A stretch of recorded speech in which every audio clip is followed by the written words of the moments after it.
যে কি কি কারণে স্তন বৃদ্ধি ঘটে। তো ব্রেস্ট ফিডিং, প্রেগন্যান্সি এই সমস্ত করার ফলে সাইজটা আরো বেড়ে গেল। মহিলাদের নানা ধরনের সমস্যার মুখোমুখি হতে হয়। কি কি ধরনের সমস্যা আসতে পারে? অনেক ভারী হয়ে গেছে, ফলে আমার কাঁধে পিঠে ব্যথা হচ্ছে। এবার সার্জারি করার পর তার পুরোপুরি স্বাভাবিক জীবনে ফিরে আসতে কতদিন সময় লাগতে পারে? যারা সার্জারি করতে আসেন তারা আগের রাতে বা সেদিনে ভর্তি হলে ধরুন সকালে, তারপর আমরা সার্জারিটা করলাম। যাদের ধরুন স্টিচ করা হচ্ছে তাদের ক্ষেত্রে দাগটা রিমুভ হয়ে যাবে না দাগটা সারা জীবনই থেকে যাবে? দাগটা কিন্তু আমি যখনই এই ধরনের পেশেন্টরা আসেন সেটা স্টিচ করি বা না কাটি, কাটা তো হচ্ছেই, তো চামড়াটা জুড়লে পরে দাগটা হবে কিনা এটাই হচ্ছে মেইন কোশ্চেন।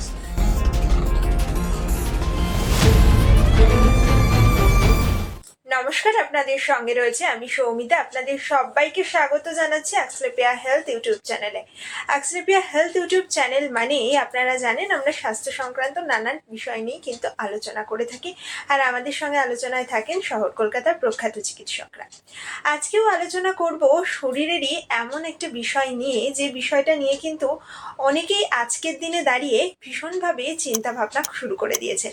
বিষয়টা হলো, আমরা সকলেই জানি যে নারী দেহে স্তন কিন্তু একটা ভীষণ গুরুত্বপূর্ণ অঙ্গ। শুধুমাত্র শারীরবৃত্তীয় প্রক্রিয়ার জন্যই কিন্তু নয়, দেহের সৌন্দর্যের জন্য স্তনের আকারটা কিন্তু প্রত্যেক নারীর কাছেই ভীষণভাবে ম্যাটার করে। এবার সেই জায়গায় দাঁড়িয়ে অনেক নারী স্তনের নানান ধরনের সমস্যা ভোগ করতে হয় এবং তারা শারীরিকভাবে সেই সম্পূর্ণ সৌন্দর্যতাটা কিন্তু লাভ করতে পারেন না। সেই জায়গা থেকে তারা কিন্তু বিভিন্ন ধরনের সার্জারির পথ অবলম্বন করে। আজকে আমার সঙ্গে আলোচনায় যিনি রয়েছেন তিনি শহর কলকাতার অন্যতম বিখ্যাত প্লাস্টিক সার্জন ডক্টর জয়ন্ত বাইন। ডক্টর জয়ন্ত বাইনের কাছ থেকে আমরা কিন্তু জেনে নেব কিভাবে স্তনের আকার পরিবর্তন করা যায়, বা স্তনের আকার পরিবর্তন করলে ভবিষ্যতে কোনো ধরনের সমস্যা হতে পারে কিনা, বা সেই সমস্যাগুলো যদি ভবিষ্যতে হয় তাহলে কিভাবে সেই সমস্যা থেকে বেরিয়ে আসা সম্ভব, সেই সমস্ত বিষয় নিয়ে। স্যার, প্রথমেই যে বিষয়টা নিয়ে জানতে চাইবো যে কি কি কারণে স্তন বৃদ্ধি ঘটে। তো ধন্যবাদ ম্যাডাম। আজকে আমাদের যেটা আলোচনার বিষয় সেটা হচ্ছে মহিলাদের স্তন যদি বড় হয়ে যায় তাহলে সেটাকে কিভাবে শেপে আনা যেতে পারে বা ছোট সাইজে করা যেতে পারে। তো যে কারণে বৃদ্ধি পায় বেসিক্যালি 2 থেকে 3টে কারণ রয়েছে, আমরা ভাগ করতে পারি। একটা হচ্ছে ফিজিওলজিক্যাল কারণে। অনেকেই আছেন তারা হয়তো দেখবেন তাদের মা, মাসি বা পিসিমা, তাদের স্তন ফ্যামিলিগতভাবে অনেকের স্তনের সাইজটা বড় হয়, এটা একটা হয়। কিছু গ্রুপস অফ ফ্যামিলি বা মহিলারা থাকেন তাদের শারীরবৃত্তীয় কারণে বড় হয়। আর একটা কারণ হয় যখন কিশোরকালীন অবস্থা আসছে একটা মেয়ে, 13, 14, 15 বা আর্লি 20s যখন আসছে, যখন অ্যাডোলেসেন্স পিরিয়ড বা আর্লি অ্যাডাল্ট পিরিয়ডে যখন হরমোনাল এফেক্ট গুলো থাকছে, ইস্ট্রোজেন, প্রজেস্টেরনের এফেক্ট, তার এফেক্টও কিন্তু অনেকের স্তনের সাইজটা অস্বাভাবিকভাবে বেড়ে যেতে পারে। এটা হরমোনাল ওভার সেন্সিটিভিটি বলবো, হরমোন বেশি থাকে সেটা নয়, হরমোনের জন্য ওভার সেন্সিটিভিটি। থার্ড একটা কারণ যেটা হয় অনেক সময় প্রেগনেন্সি ইনডিউসড, কারণ এই যে একটা হরমোনাল চেঞ্জেস হচ্ছে সেটার পরে যখন একজন মহিলা প্রেগনেন্ট হচ্ছেন তখন আর এক দফা কিন্তু স্তনের সাইজ বাড়ে। অনেকেই বলেন কি স্যার আগে ঠিকঠাক ছিল, হয়তো একটু বড় ছিল, কিন্তু ব্রেস্ট ফিডিং, প্রেগনেন্সি এই সমস্ত করার ফলে সাইজটা আরো বেড়ে গেল। আচ্ছা। আর ফোর্থ আর একটা গ্রুপের পেশেন্ট আসেন, তারা পুরো মানে শুধু স্তন নয় পুরো বডিতেই হয়তো তাদের ফ্যাট ডিপোজিশন হয়েছে বা ওজন বেড়ে গেছে, তো ওবেসিটির কারণে বাড়লো। তাহলে এই 4টে মেইনলি কারণ, একটা ফ্যামিলিয়াল কারণ, আর একটা হচ্ছে আপনার প্রেগনেন্সি ইনডিউসড, একটা হচ্ছে আপনার যেটা বললাম আমরা তার শারীরিক ফিজিওলজিক্যাল যেটা হরমোন বেড়ে যাওয়ার কারণে, আর চতুর্থ হচ্ছে ফ্যাটিনেস বা চর্বি বেড়ে যাওয়ার জন্য। এই 4টে কারণে কিন্তু ব্রেস্টের সাইজ অস্বাভাবিক রকমের কিন্তু বেড়ে যেতে পারে, যাতে পেশেন্টের বিভিন্ন অসুবিধা হয়। আচ্ছা, আপনি বললেন যে এই 4টে কারণের জন্য ব্রেস্টের সাইজ অনেকটাই বেড়ে যেতে পারে এবং সেক্ষেত্রে মহিলাদের নানান ধরনের সমস্যার মুখোমুখিও হতে হয়। কি কি ধরনের সমস্যা আসতে পারে? তো আমার কাছে তো আমি রেগুলার যেহেতু এই ব্রেস্ট রিডাকশন বা বড় ব্রেস্টের সার্জারি আমি করি, ছোট ব্রেস্টের পেশেন্টরাও আসেন যারা বড় করতে চান, কিন্তু দেখেছি যাদের এই ব্রেস্টের সাইজ বড় হয়ে যায় তাদের মেইন যে সমস্যা কি স্যার অনেক ভারী হয়ে গেছে, ফলে আমার কাঁধে পিঠে ব্যথা হচ্ছে। যেটা আমরা যখন দাঁড়াই আমাদের বডির সেন্টার অফ গ্র্যাভিটি আমাদের মেরুদণ্ড দিয়ে পাস করে, যখন ব্রেস্টের সাইজ বেড়ে যাচ্ছে তখন আপনি সামনের দিকে ঝুঁকে যাচ্ছেন, ফলে আপনার যে আমাদের ওজনটা পাস করার যে প্রক্রিয়া সেটা ডিস্টার্ব হয়ে যায়। স্বাভাবিকভাবে কাঁধে এবং কোমরে চাপটা আসে, যেহেতু বেঁকে বেঁকে কাজ করতে হচ্ছে। দেখবেন আপনারা যদি কোনো জিনিস মশলা বাড়ছেন তাহলে এটা সামনে ঝুঁকে করতে হয়, তো ব্রেস্ট থাকার জন্য, বড় ব্রেস্ট থাকার জন্য এই সেন্টার অফ গ্র্যাভিটি চেঞ্জ হয়, ফলে শীত দাঁড়াতে ব্যথা, এটা একটা ব্যথা। সেকেন্ড যেটা বললেন স্যার, আমাদের তো ওয়েস্ট বেঙ্গল বা আমরা ইন্ডিয়া, ভারত, বাংলাদেশ, তো আমাদের এই এরিয়াটা হচ্ছে গ্রীষ্ম প্রধান দেশ। এবং হিউমিডিটি খুব বেশি, হ্যাঁ ফলে ব্রেস্টের নিচে ঘেমে গিয়ে অনেক সময় র্যাশ বেরিয়ে আসে, আচ্ছা আলসারেশন হয়ে যায়, র্যাশ বেরিয়ে আসে, এটা একটা সেকেন্ড কারণ। থার্ড কারণ বলছে স্যার হেভি ব্রেস্ট, ব্রা নিয়ে পড়ছি, ব্রা স্ট্র্যাপ ইনজুরি হচ্ছে, আচ্ছা এটা একটা বিষয় থাকে। আর ফোর্থ যেটা তাদের থাকে কি স্যার আমি এত বড় ব্রেস্ট নিয়ে চলাফেরা করা, ধরুন স্কুটি করব বা বাচ্চাকে নিয়ে স্কুলে যাব, বাজারে যাব, অফিস কলেজে বাসে ট্রামে চলতে খুব অসুবিধে হয়। আর লাস্ট যে কারণটা সেটা একটা সোশ্যাল এম্বারাসমেন্ট, খুব বড় ব্রেস্ট হয়ে গেলে পরে টাইট ফিটিং বা একটা সুন্দর জামা কাপড় পরতে পারছে না, তাকে সবসময় ঢিলে ঢালা জামা পরতে হচ্ছে, অনেক সময় অন্যরকম একটা সোশ্যাল এম্বারাসমেন্টের ব্যাপার থাকে। উনি হয়তো ভাবছেন মানুষ আমাকে দেখছে, একটা চোখে পড়ার যে বিষয়, খুব বড় ব্রেস্ট হয়ে গেলে পরে এই জিনিসটাও থাকে। মানে তো এই 4 থেকে 5টা কারণ। ড্রেস পরার ক্ষেত্রে একটা হ্যাঁ হ্যাঁ, সমস্যা তো হয়ে যায়। এই 4-5টা কিছু ফিজিক্যাল প্রবলেম যেমন পেইন, র্যাশ, এবং কিছু সোশ্যাল প্রবলেম যেমন বড় হয়ে যাওয়ার কারণে ঠিকঠাক মতো ড্রেস পরতে না পারা, এই একদম। কারণগুলো নিয়ে কিন্তু পেশেন্টরা আসে। আচ্ছা আচ্ছা ডাক্তারবাবু বললেন যে মহিলাদের ব্রেস্ট যদি কোনো কারণে বড় হয়ে যায়, যে 4টে কারণে বড় হওয়ার সম্ভাবনা তৈরি হয়, সেই সমস্যাগুলোর জন্য কিন্তু ভবিষ্যতে আরো নানান ধরনের সমস্যা হতে পারে, এমনকি পিঠে ইনজুরি বা পিঠে ব্যথা এই জাতীয় সমস্যাও হতে পারে। এবার সেই জায়গা থেকে একটুখানি জানতে চাইবো, অনেক মহিলাই আছেন যারা ওয়েট লিফটিং করেন বা নিয়মিত জিমে যান, তাদের ক্ষেত্রেও কিন্তু বড় ব্রেস্ট হয়ে যাওয়ার একটা সমস্যা তৈরি হয়, সেই জায়গা থেকে কি ব্রেস্ট রিডাকশন করা সম্ভব? হ্যাঁ, এবং আমি দেখেছি যেটা হয় মহিলারা বলেন স্যার আমি এই ব্রেস্ট যে বড় হয়ে গেছে তার জন্য মানে ওরা বিভিন্ন এক্সারসাইজ করছি, বা আমি যে অনেকে বলেন স্যার আমি যে এক্সারসাইজ করব, এত বড় ব্রেস্ট নিয়েই তো এক্সারসাইজ করাটাই মুশকিল, ধরুন স্কিপিং করব, জগিং করব, তো এই জিনিসটা পসিবল হয়ে ওঠে না। তো সুতরাং ব্রেস্ট যদি বড় হয়ে যায় সেক্ষেত্রে ডায়েটিং বা ধরুন এক্সারসাইজ করা, জিম করা, ডেফিনেটলি এগুলো কাজ করে, কিন্তু প্র্যাকটিক্যালি জিনিসটা খুব অসুবিধাজনক হয়। যে তিনি ডায়েটিং করবেন, ধরুন একজন মহিলা ওয়ার্কিং লেডি, তার পক্ষে ডায়েটিং করা মুশকিল, বা স্কুলে সকাল বিকেল বাচ্চাকে যেতে দিতে হয়, সে এই বাড়ির কাজ করবে না, ডায়েটিং এ থাকবে। এক্সারসাইজ করতে যে যাবে, স্যার বলছে আমি স্কিপিং করতে, দৌড়ানো, ট্রেডমিলে হাঁটা, অত বড় ব্রেস্ট নিয়ে হাঁটাটাই আমার পক্ষে মুশকিল হয়ে যাচ্ছে।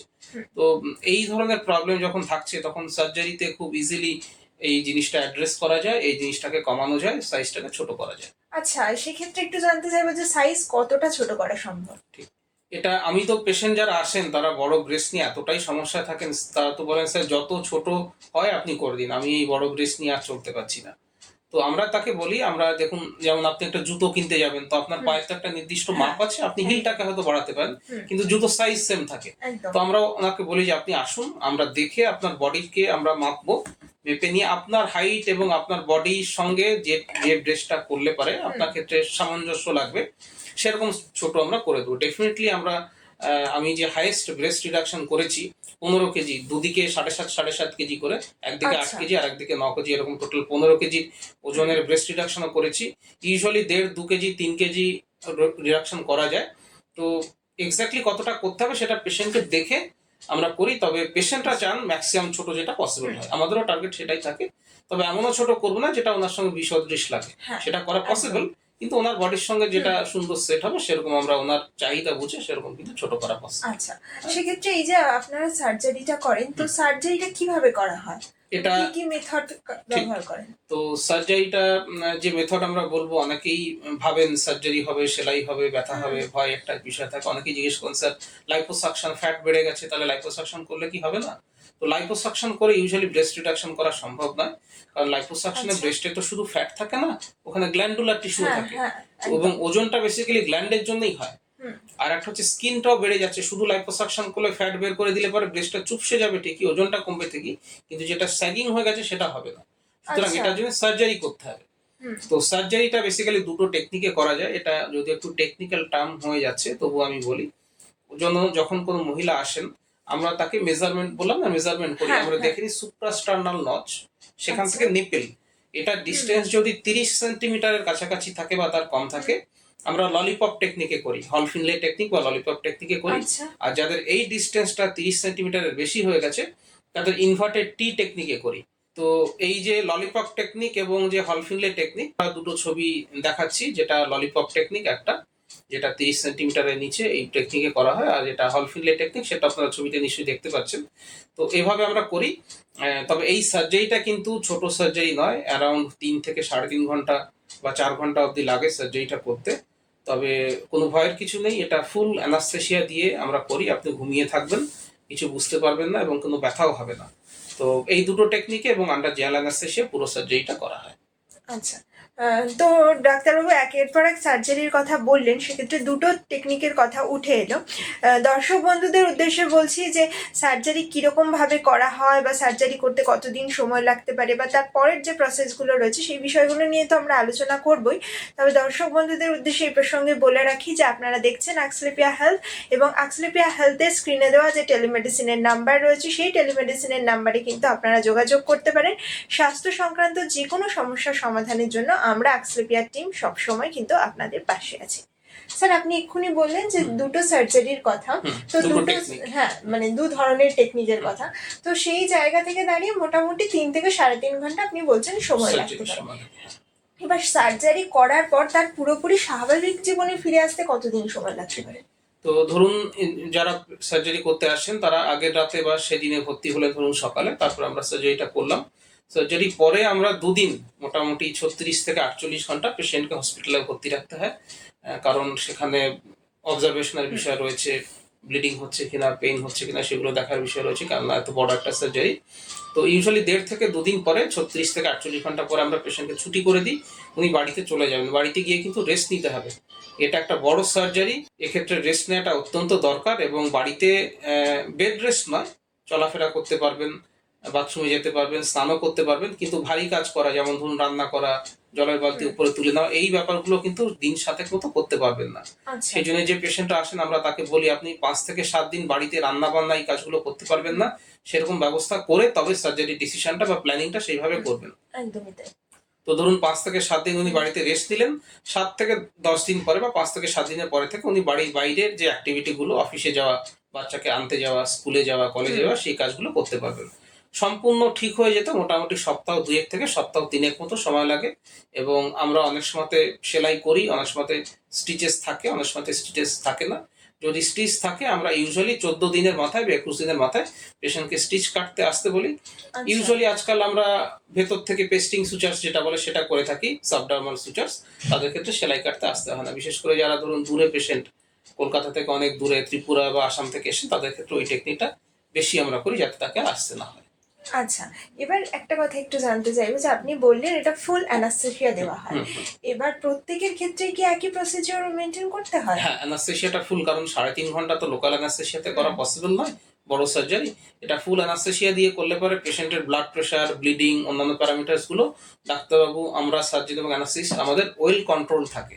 তো সেই জন্য ফুল অ্যানাস্থেসিয়া দিয়ে এই সার্জারিটা কিন্তু করতে হবে মোটামুটি। তারপর 1 মাসের মধ্যে উনি 1 মাসের মধ্যে পুরোপুরি, 1 মাসের বেশি একদমই লাগার কথা না।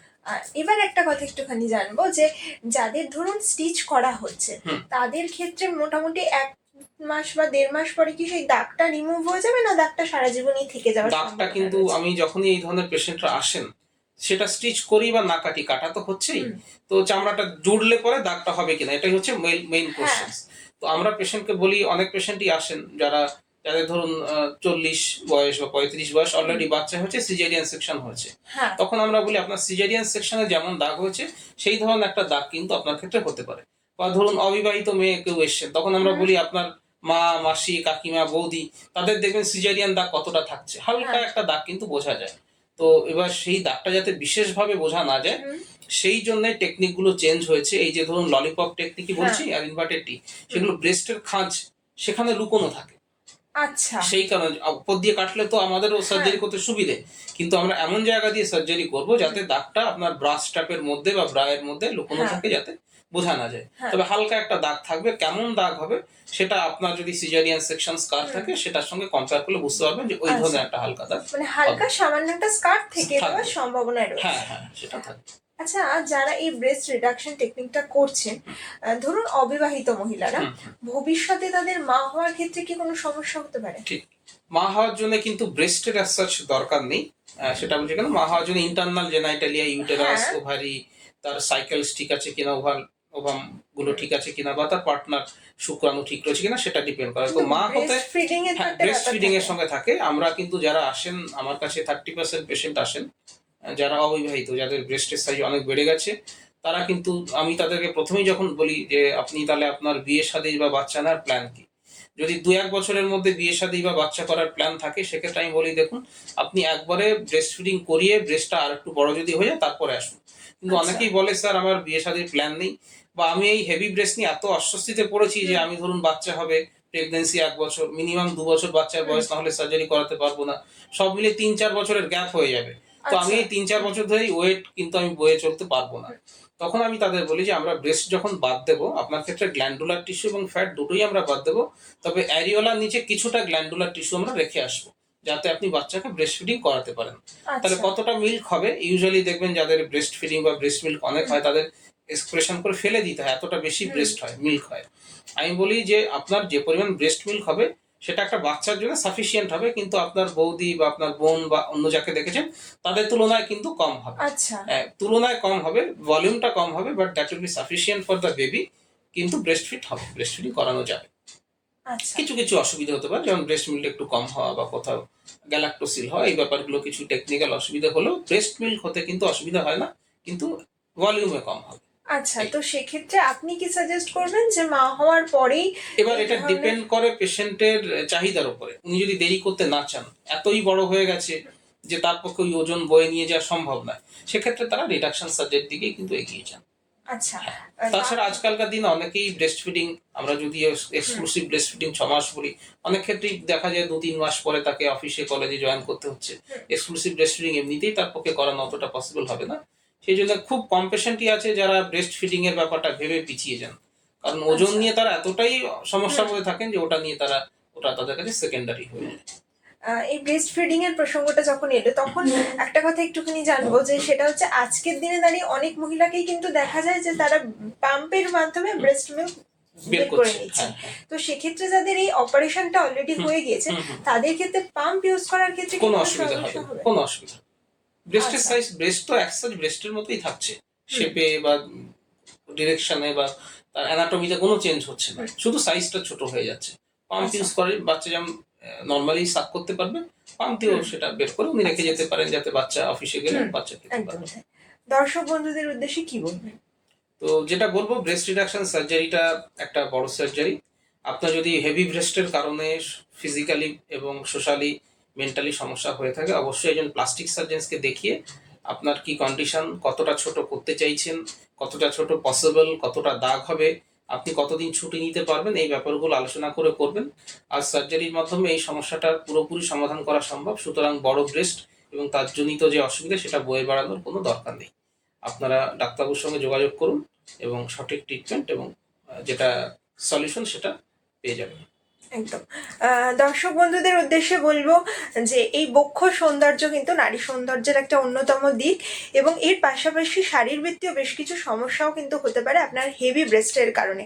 তাই কোনো মহিলা যদি এই ধরনের হেভি ব্রেস্ট জনিত সমস্যায় ভোগেন, তাহলে তারা অবশ্যই ডাক্তারবাবুর সঙ্গে পরামর্শ করুন, এবং কিভাবে কি সার্জারি করা হয়, সার্জারির পর সেরে উঠতে কতদিন সময় লাগে, এই সমস্ত বিষয় নিয়ে কিন্তু ডাক্তারবাবু পুঙ্খানুপুঙ্খভাবে আপনাদের সামনে তুলে ধরলেন আলোচনা। আপনাদের সকলকে বলছি, ভালো থাকুন, সুস্থ থাকুন, দেখতে থাকুন আক্সলেপিয়া হেলথ। নমস্কার। আস্কলেপিয়া হেলথে রয়েছেন নানা ক্ষেত্রের বিশেষজ্ঞ ডাক্তার, যারা আপনার সমস্ত চিকিৎসা ঘটিত সমস্যার সমাধান করে দেবেন অনলাইন। মাত্র কয়েকটি ক্লিকে বুক করে ফেলুন ডাক্তারের অ্যাপয়েন্টমেন্ট। ডাউনলোড করুন আস্কলেপিয়া হেলথ। ভালো থেকো।